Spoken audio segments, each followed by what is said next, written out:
देख दोस्त, आज तुझसे एक बात शेयर करना चाहता हूँ। और मुझे ऐसा लगता है ना यार कि मेरी बात कोई सुनता ही नहीं है।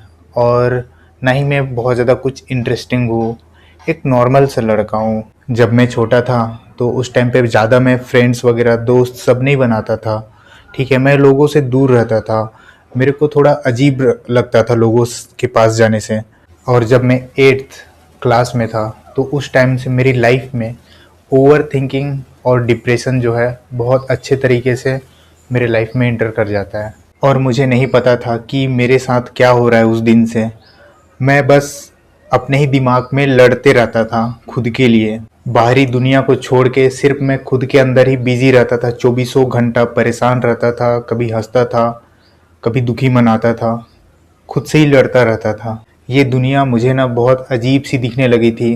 ना ही मैं अपनी बात किसी को बता सकता था। मुझे ऐसा लगता था कि यार मेरी बात कोई भी नहीं समझ पाएगा। और ये चीज़ ना मेरे स्टडी लाइफ में बहुत ही ज़्यादा अपना दखल अंदाजी किया है। मुझे ऐसा लगता था कि यार मैं जी ही क्यों रहा हूँ, ये जीवन क्या है।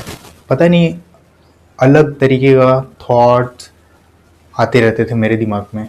और मैं हमेशा ही अकेले रहना चाहता था। अगर मेरा कोई दोस्त भी है तो उसके साथ मैं अकेले ही रहता था, मतलब ग्रुप में नहीं रहता था। क्योंकि मैं अपने अंदर ही ना हमेशा परेशान रहता था कि क्यों हो रहा है मेरे ज़िंदगी में, ये सारी प्रॉब्लम्स क्यों आ रही हैं। एक्चुअल में मैं इन सब चीज़ों को समझ ही नहीं पा रहा था कि मेरे साथ हो क्या रहा है। लेकिन धीरे धीरे चीज़ें मुझे समझ में आने लगी कि मैं ओवर थिंकिंग कर रहा हूँ और मैं बहुत ही ज़्यादा डिप्रेशन में चला गया था। अब ये सारी चीज़ें पता तब तुमको चलती है जब भाई इन सब चीज़ों का मैं आदी हो चुका था। इसका मतलब क्या है पता है? मुझे ना यार बहुत ही अजीब अजीब सा, बहुत अलग, मतलब एक्सप्लेन नहीं कर रहा हूँ इस लेवल पे मैं, मतलब क्या बताऊँ, कैसे बताऊँ यार तेरे को। बहुत बेकार और अजीब अजीब सी थिंकिंग आती थी यार। और तेरे को पता है यार, मेरा सबसे बड़ा जीवन में रुकावट क्या आया है? वो है ओवर थिंकिंग। मतलब मैं चौबीसों घंटा ओवर थिंकिंग करते रहता था। बस 24 घंटा में मैं जब सोता था उस टाइम को छोड़ के। और यार अगर मैं लाइफ में पीछे हूँ ना तो सिर्फ एक रीज़न की वजह से, वो है ओवर थिंकिंग। और यही मेरी सच्चाई है। अभी तो मैं बहुत कम हो चुका है, ओवर थिंकिंग कम कर चुका हूँ अभी के टाइम। लेकिन पहले बहुत ज़्यादा था। उस वजह से मैं टाइम के साथ अपने आप को इम्प्रूव नहीं कर पाया, अपने आप को ग्रो नहीं कर पाया। मैं कोई भी चीज़ स्टार्ट करता था उसको बीच में ही छोड़ देता था। मैं अपनी प्रॉब्लम्स, अपनी चीज़ें जो है मैं किसी को बता ही नहीं पाता था। ना ही मेरे कोई फ्रेंड्स थे उस लेवल पे जिनको मैं चीज़ों को शेयर करूं और वो एग्जैक्ट उस चीज़ को समझे, उस पॉइंट को समझे जो मैं फील कर रहा हूं। लेकिन ऐसा बहुत कम होता है यार, ठीक है। क्योंकि दोस्त भी होते हैं तो हो सकता है वो तुम्हारी बात सुन भी ले। एक अभी और प्रॉब्लम आ रहा है, पता है वो क्या है यार?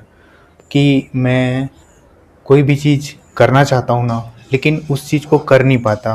और सबसे बड़ा एक पॉइंट और था जो मुझे अभी याद आ रहा है, वो है फोकस करना। मैं किसी एक चीज़ पे ना अच्छी तरीके से फोकस नहीं कर पाता। और मैं ना अभी प्रेजेंट में नहीं रहता हूँ बहुत ज़्यादा टाइम पे।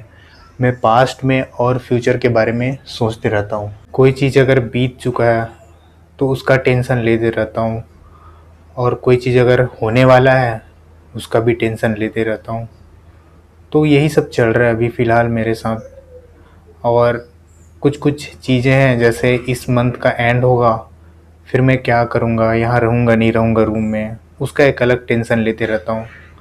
और पास्ट का टेंशन लेते रहता हूँ। बस यही सब चीज़ें चल रहा है। कोशिश कर रहा हूँ कि मैं यार प्रेजेंट में रहूँ, जो कर रहा हूँ अभी उन्हीं सब चीज़ों पे ध्यान दूँ। यार अगर तूने इस वीडियो को यहाँ एंड तक देखा है ना, मैं बहुत ज़्यादा थैंकफुल हूँ तेरे लिए कि तूने मेरे इस वीडियो को पूरा देखा। मतलब तूने मेरी बातों को बहुत अच्छी तरीके से सुना है।